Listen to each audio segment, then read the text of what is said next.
오늘 말씀은 시편 23편 1절로 6절입니다. 함께 교독하도록 하시겠습니다. 여호와는 나의 목자시니 내게 부족함이 없으리로다.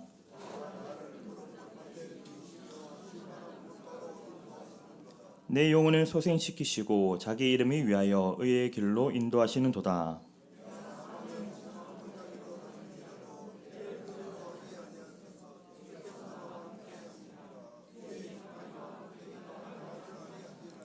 주께서 내 원수의 목전에서 내게 상을 차려주시고 기름을 내 머리에 부으셨으니 내 잔이 넘치나이다.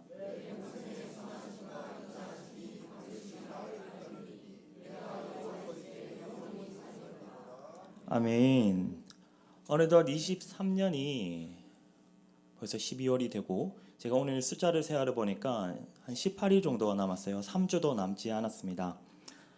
올해 한 해를 돌아보면 어떠십니까? 오늘 본문에 나타났던 목자 되시는 여호와께서 우리에게 향하신 은혜가 풍성하고 충만하신 한 해였습니까?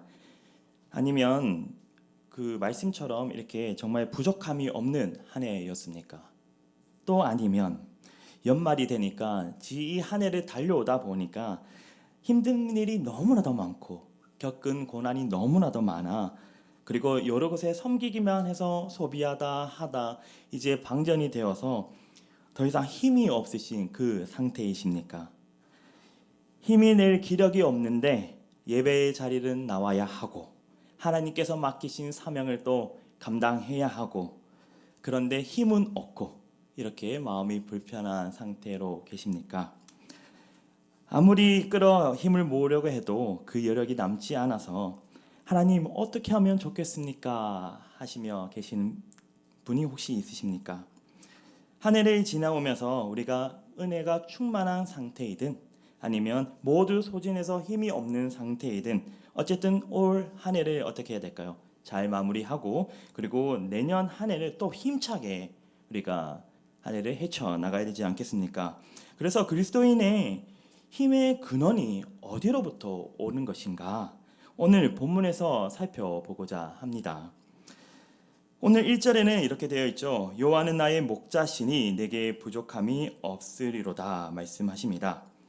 여호와께서 우리에게 어떠한 분이라고 말씀하고 있습니까? 어떠한 분인가요? 그렇죠. 목자. 예, 맞습니다. 여호와는 목자이다라고 말씀하고 있습니다. 그러면 여호와께서 목자시면 우리는 무엇입니까? 양이죠. 바로 양입니다. 주님께서 돌보시고 기르시는 양입니다. 그런데 성경은 항상 이렇게 하나님에 대해서 비유할 때 분명히 뒤에는 그 비유를 설명해주는 충분한 설명이 나타납니다. 본문에서도 여호와께서 목자이시기 때문에 그리스도인인 우리가 어떠한 삶을 살게 되는지 보여주는데 그것이 바로 하반절에 나타났던 것처럼 내게 부족함이 없다라고 말씀하고 있는 것이죠. 자, 부족함이 없다. 부족함이 없다는 이 단어는요. 주님께서 목자 되시기 때문에 내 인생에 필요가 필요하다는 거예요. 필요가 발생하지 않는다는 겁니다. 가득 차 있기 때문에 부족하지 않는 상태를 말씀하고 있는 것입니다. 하나님이 나의 목자 되시기 때문에 우리에게 부족함이 없다고 말씀하고 있습니다. 그런데요. 정말 부족함이 없으십니까? 어떠십니까? 주님이 나의 목자 되셔서 아무런 부족함 없이 그것을 느끼지도 못하고 살아가고 계십니까? 개인적으로 제 솔직히 말하면 그런 것 같지는 않아요. 그리고 여기 계시는 분들의 표정을 보니까 각자 가지는 부족함이 있으시고 또 남들과 비교하면 나의 부족함이 더 큰 것 같고 그렇게 좀 섭섭한 것 같으신 것 같아요. 오늘 본문의 말씀은 여호와께서 나의 목자가 되시기 때문에 부족함이 없다 말씀하는데 우리는 왜 부족함이 이렇게 많을까요? 2절부터 나오는 내용들이 부족함이 없다 말씀을 풀어주시고 있으십니다. 2절부터 부족함이 없는 인생이 어떤 모습인지 차근차근 나타내고 있는데 2절에 이렇게 되어 있죠. 그가 나를 푸른 풀밭에 누이시며 쉴만한 물가로 인도하시는 도다. 우리를 어디에 누우신다고 말씀하셨습니까? 푸른 풀밭에 눕게 하신다 하셨습니다. 정말 부족함이 없지 않습니까? 누워서 뭐하고 있습니까? 쉬고 있습니다. 움직이지도 않고 가만히 주님이 참 목자 되시고 좋은 분이신 것 같습니다. 우리가 쉬고 푸른 밭에 누워 있기 때문에 정말로 푸른 그런 초원에 누워서 하늘을 보고 있으면 정말 마음이 편안해집니다. 정말 어떠한 필요가 우리에게 있을까라는 그런 마음이 들 만큼 너무나도 마음이 편안해지는 것을 우리가 느낄 수 있습니다. 주님이 이렇게 우리를 쉬게 하십니다. 그런데 여기서 끝이 나면 좋은데요. 끝이 나지 않고 말씀을 계속 이어가시는데 쉴만한 물가로 인도하신다고 말씀하고 계세요. 누워서 쉬다 보니까 양들이 목이 말랐는지 어쨌든 이동을 시킵니다. 그런데 그 이동하는 곳도 어떤 곳입니까? 쉴만한 물가, 좋은 곳이죠. 매우 좋은 곳인데 그런데 이제는 양들이 무엇을 해야 된다는 것이죠? 일어나서 계속 쉬고만 있는 것이 아니라 일어나서 이동해야 하는 것이죠. 어디로? 쉴만한 물가로 이동해야 합니다. 지금 부족함이 없는 것인가요? 그 양들에게? 진짜 부족함이 없다면 어떻게 해주셔야 됩니까? 양들이 쉬고 있을 때 주님께서 매우 빨리 달려가셔가지고 물가에 가셔서 물을 떠오셔가지고 뭐 하셔야 됩니까? 양들에게 먹이셔야 되죠. 그런데 입에다가 먹여주시는 것이 아니라 그 정도 돼야 우리가 부족함이 없다고 말할 수 있는데 지금 오늘 말씀은 인도에 가신다고 말씀하고 있습니다. 여기서 우리가 깨닫게 되는 것이 있죠. 우리의 삶에서 주님이 목자 되신다는 것은 우리 삶의 필요가 없도록 모든 것을 주님께서 다 해결해 주신다는 것이 아닌 것이죠. 나는 누워만 있어도 되는 것이 아니다는 것입니다. 본문의 목자는 양들이 움직이도록 인도해 가십니다. 가만히 있으면 좋겠는데 뭔가 경험하고 그리고 무언가 생각하게 하고 믿음으로 바라보는 그 시선이 있게 하기 위해서 자꾸 어떠한 일들이 자꾸 벌어져요. 그 일들이 벌어질 때마다 주님께서는 우리의 삶을 인도해 가신다는 것입니다. 목자가 양들이 이런 곳으로 자꾸 이동하도록 이끌어 가신다는 것이죠. 우리에게 그런 필요가 생겨났을 때 주님께서 가만히 두지 않으시고 우리를 쉴만한 물가로 인도하셔서 그곳에서 우리의 필요를 채워주시는 누구를 경험하게 하시는 겁니까? 우리의 필요를 채워주시는 하나님을 경험하게 하시는 것이죠. 그래서 우리는 필요한 것이 없이 고민도 없이 그저 살아가고 싶지만 그러한 인생을 원하지만 주님은 때로 우리에게 필요를 그것이 발생하는 것을 허락하신다는 것입니다. 이런 일들로 우리는 주님이 나의 목자 되셔서 우리의 삶에 부족함이 없다는 사실을 발견하게 하기 위해서 주님과 동행함으로 통하는 우리의 삶 가운데 기쁨과 은혜를 알게 하기 위해서 그 목적을 위해서 우리에게 때로는 무엇이 있게 하시는 것입니까? 필요가 있게 하는 것이죠. 이런 일 저런 일을 통하여 우리에게 필요가 있다라는 것을 그리고 그것을 누구로 통해서 우리가 공급받는다는 것을 느끼게 하기 위해서 우리에게 그냥 쉬게만 하시는 것이 아니라 이동시키신다는 것입니다. 그래서 3절에는 또 이렇게 되어 있습니다. 내 영혼을 소생시키시고 자기 이름을 위하여 의의 길로 인도하시는 도다. 내 영혼을 소생시킨다는 말은 회복시킨다는 말씀이시죠. 그런데 우리 입장에서 생각해 보면 이 소생이라는 거 웬만하면 없으면 좋지 않겠습니까? 왜냐하면 소생이라는 것을 회복시킨다는 말씀인데 그 전에 우리가 어떻게 돼야 되죠? 지치거나 힘을 내야 하는 상황이 오기 때문에 계속해서 뭔가 필요를 우리가 요구하다가 지쳐있는 상태에서 소생시키는 것이기 때문에 웬만하면 우리가 이 지점까지는 가지 않기를 원하지 않습니까? 그런데 중요한 것은 이 소생시킨 후에 주님께서 어디로 인도하시는지가 중요한 것 같습니다. 오늘 말씀은 어떻게 되어 있습니까? 의의 길로 인도하신다라고 말씀하고 있습니다. 여러분 어떻습니까? 주님은 우리를 소생시키신 이후에 어떤 길로 인도하시냐면 의의 길로 인도하십니다. 인간적인 입장에서 이 의의 길은 어떻습니까? 탐탁하십니까? 마음에 드십니까? 어떠십니까? 솔직히 내 영혼을 소생시키시고 평안한 길로 인도하시는 도다. 얼마나 더 좋지 않습니까? 화평의 길로 인도하시는 도다. 더 좋은 것 같습니다. 만족과 성공의 길로 인도하시는 도다. 이런 길이면 더 좋겠지만 오늘 말씀은 우리를 의의 길로 인도하신다 말씀하십니다. 솔직히 의의 길은 힘듭니다. 남들이 잘 가지 않으려고 하는 길이죠. 행복한 길, 이익이 추구되는 길, 만족의 길, 잘 되는 길로 우리가 가려고 하지만 그 의의 길은 이 길과 다릅니다. 내가 원하는 유익과 이익이 있는 그 길이 아니라 하나님이 원하시는 길이고 주님이 보실 때 올바른 길이 바로 의의 길입니다. 때로는 악에 대해서 우리가 싸우고 나아가야 하는 그러한 길입니다. 때로는 믿음으로 버텨내고 인내하고 기다리고 해야 하는 그 길이 바로 의의 길입니다.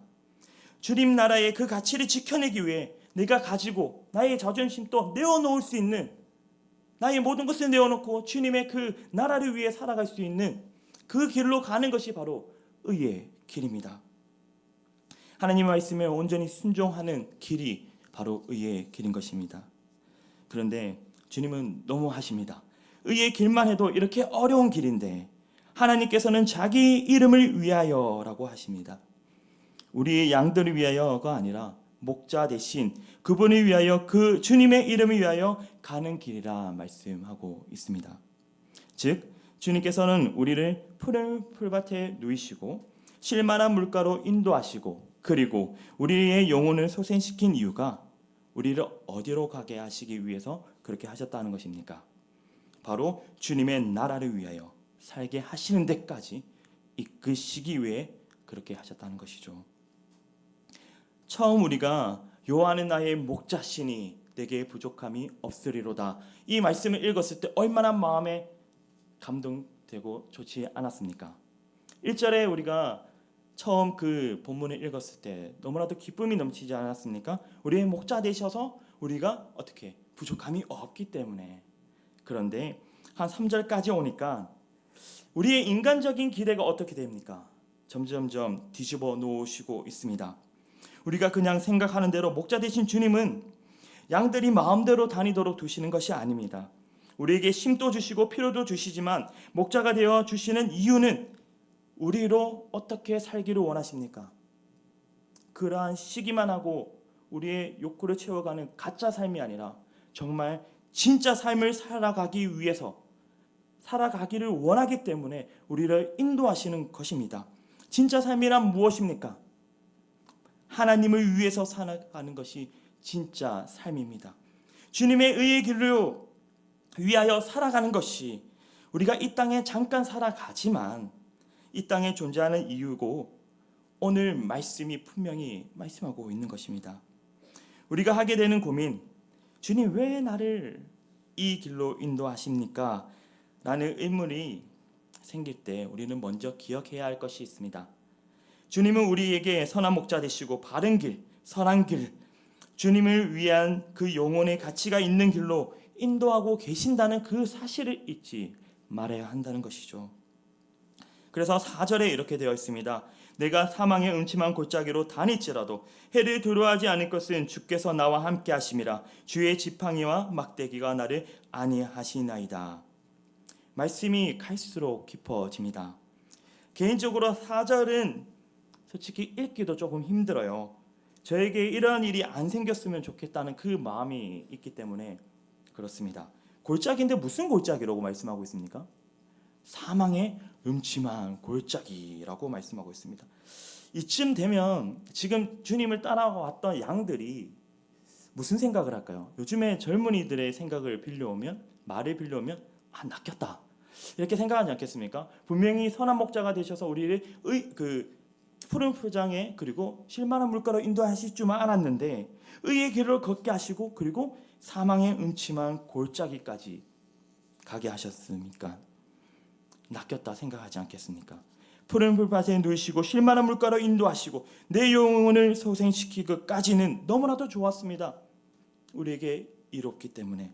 그런데 의의 길을 걸어라 하셔서 아멘하고 걸었더니 그곳에 사망의 음침한 골짜기가 되었던 것이죠. 양떼가 잘못해서 옆길로 가서 자기의 잘못으로 인해서 얼음에 빠지는 것이 아니고 의의 길로 가고자 했는데 그 길이 때로 고난의 길일 때가 있는 것입니다. 때로는 인내가 필요하고 때로는 소망이 끊어질 수 있는 그런 길이 인 것이죠. 사실은 우리가 이 길을 걸어갈 때 어떻게 해야 합니까? 나는 사망의 음침한 골짜기는 도저히 못 가겠어요 하고 돌아가야 합니까? 나는 행복한 길, 나는 성공의 길만 가겠습니다 하면서 우리의 발걸음을 다시 한번 되돌려야 하는 것입니까? 아니죠. 너무나도 잘 알고 계시다시피 목자 되신 주님께서 우리와 함께 하시기 때문에, 함께 계시기 때문에 우리는 그 길을 걸어갈 수 있는 것이죠. 다윗은 매우 놀라운 고백을 오늘 드립니다. 내가 해를 두려워하지 않겠다라고 말하는 것인데, 여기서 해라는 것은 내일 아침에 뜨는 그 태양이 아닙니다. 바로 악을 말씀하고 있는데, 나는 사망의 음침한 골짜기에서 악을 두려워하지 않는다는 고백을 드리고 있는 것이죠. 혹은 악 때문에 나에게 닥칠 재앙, 그리고 손해를 두려워하지 않는다는 것입니다. 걷고 있는 길 자체가, 내가 걷고 있는 이 길이 정말 사망의 음침한 골짜기, 보이는 그 길이라 할지라도 그게 맞을지는 모르나, 그러나 주님이 보실 때는 지금 내가 걷는 이 길이 무슨 길입니까? 의의 길이라는 것입니다. 주님이 원하시는 영원의 가치가 있는 그 길을 우리가 걷고 있다는 것입니다. 그래서 비록 사망의 음침한 골짜기의 길을, 그 길을 걸어갈 때 나에게 덮쳐지는 그 악 때문에 어려움과 손해가 찾아올지라도 두려워하지 않겠다 고백하는 것이죠. 왜입니까, 여러분? 다른 거 없습니다. 목자께서 우리와 함께 하시기 때문입니다. 우리의 목자 되신 주님께서 우리와 함께 하시기 때문에 두려움이 없는 것입니다. 그래서 이렇게 말씀하고 있습니다. 주께서 나와 함께 하심이라 주의 지팡이와 막대기가 나를 안위하시나이다 라고 말씀하고 있죠. 그동안 푸른 풀장에서 푸른 풀밭, 그리고 실만한 물가, 의의 길로 인도하실 때는 여기서 자꾸 3인칭으로 말씀했지만 점점 갈수록 2인칭으로 바뀌어지고 있습니다. 나를 인도하시는 하나님을 만나고 경험할수록 그는 점점 하나님과 가까이 가고 있는 것이죠. 저 멀리 떨어져 있는 하나님이 아니라 바로 나 옆에서 뭐하고 계십니까? 위로해 주시고 통행해 주시는 목자 되시는 주님이라서, 그 주님을 경험하기 때문에 큰 위로를 얻게 되고 하나님이 어떠한 분이신지 깊이 만나고 경험하게 되는 것을 오늘 저자는 말씀하고 있는 것입니다. 그래서 5절에 이렇게 되어 있습니다. 주께서 내 원수의 목전에서 내게 상을 차려주시고 기름을 내 머리에 부으셨으니 내 잔이 넘치나이다. 이제 사망의 골짜기를 끝내고 주님께서는 모든 것을 회복시켜 주시는 승리의 장면이 나타납니다. 사망의 음침한 골짜기가 끝나고 원수들에게 승리한 것이죠. 그런데 우리에게 주어진 그 승리가 주께서 지팡이와 막대기로 위로하시고 보호하셔서 승리를 얻게 된 것을 우리가 잊지 말아야 하는 것입니다. 그런데 그 승리만 주는 것이 아니라 오늘 무엇을 하십니까? 기름을 머리에 바르셨다고 말씀합니다. 성경에서 기름을 부으셨다는 것은 무엇입니까? 제사장과 선지자, 왕에게 부으셨죠. 바로 직분을 세워주시고 그들에게 무엇을 주신 겁니까? 사명을 주신 의미인 것입니다.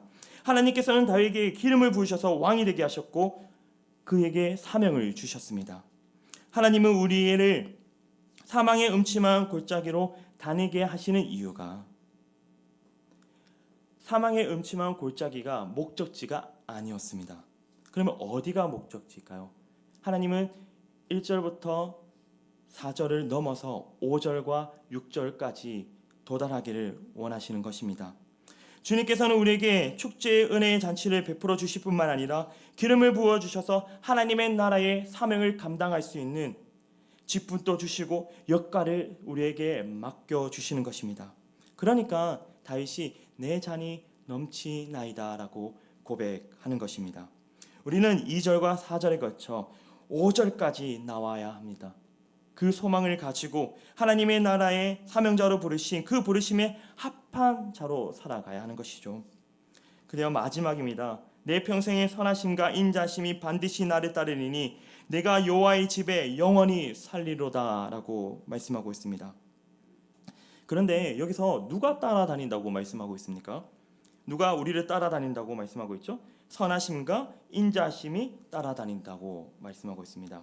우선에 따라다닌다는 이 단어는요, 추적하다라는 것이고 끝까지 쫓아가고 끝까지 이룬다는 의미를 갖고 있습니다. 완성하기까지 끝까지 따라가는 것이죠. 그런데 우리가 따라가는 것이 아니라 선하심과 인자하심이 우리를 따라오는 것입니다. 즉 평생에 하나님이 우리를 따라오시는 건데 지금까지 목자께서 양을 따라오신 것이 바로 1절과 5절의 그 모든 모습을 통틀어서 선하심과 인자하심으로 나타내고 있습니다. 그런데 본문에서는 왜 목자 되신 주님께서 나의 평생에 따라오신다고 고백하지 않고 선하심과 인자하심 이 두 부분으로 나누어서 내 평생에 따라온다고 말씀하셨을까요? 바로 목자 되신 하나님의 성품으로 우리를 향하신 그분의 행하신 일들을 완전하게 설명해 주시기 원하시기 때문입니다. 선하심은 좋다, 선하다라는 뜻을 가진 히브리어의 토보입니다. 하나님은 선하시다라는 뜻은 무슨 말씀이실까요?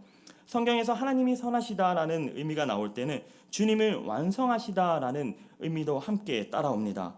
맨 처음에 좋다라는 이 단어가 어디서 나왔냐면 창세기 1장 창조 사건에서 나옵니다. 천지를 지으실 때마다 하나님께서 보시기에 좋았다 하셨고 사람까지 다 창조하신 이후에 창조를 완성하시고 보시기에 매우 좋았다라고 말씀하셨습니다.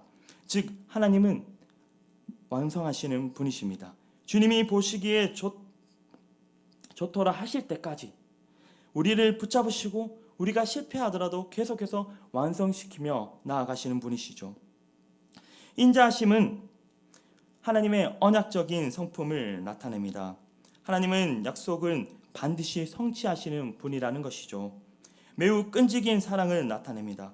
비록 우리가 어떻게 할지라도요, 실패할지라도 넘어질지라도 그래서 우리가 포기할지라도 하나님은 절대 포기하지 않으십니다. 우리에게 다시 맡겨주시고 넘어져 있으나 일으켜주시고 주님께서는 이미 내가 승리했다, 내가 다 이루었다 말씀하시면서 격려하시고 응원하시고 맡겨주신 우리의 사명들을 감당할 수 있도록 이루게 할 수 있도록 힘주시는 분이 바로 우리가 말하는 인자하신 하나님이십니다. 1절부터 지금까지 목자 되신 하나님께서 양을 위하여 하신 모든 일들을 추각해서 포함한 것이 바로 선하심과 인자하심입니다. 이 선하심과 인자하심이 내 평생에 나를 따라오고 있다고 말씀하고 있는 것이죠. 주님께서 이 모든 일을 나를 위하여 하고 계셨고 그것을 분명히 알고 깨닫게 하기 위해서 다시 한번 설명하고 계시는 것입니다. 그 후 양의 고백이 나옵니다. 바로 다윗의 고백인데요. 1절과 6절까지 온 다윗의 고백이 이렇게 나타납니다. 내가 여호와 집에 영원히 살리로다. 지금까지 전부 주님이 하신 일을 통하여 주님의 은혜를 경험하게 되었고 그 경험을 이제 알고 깨닫게 되니 마지막에 나오는 그 고백은요, 여호와의 집에 제가 영원히 살겠습니다 라는 고백인 것이죠. 우리 한국의 번역은 살다 거주하다라고 번역되어 있는데 조금 직역을 하면 돌아가겠습니다 라는 의미를 가진 단어입니다. 그래서 이 단어는 또 반복적이고 계속해서라는 그러한 의미를 갖고 있는데 이것을 직역하면 내가 하나님의 집에 여호와의 집에 계속해서 돌아갈 것입니다. 영원히 계속해서 돌아갈 것입니다 라는 뜻을 갖고 있습니다. 여기서 여호와의 집은 무엇입니까? 바로 성전이죠. 성전은 무엇입니까? 하나님이 임재하는 곳입니다.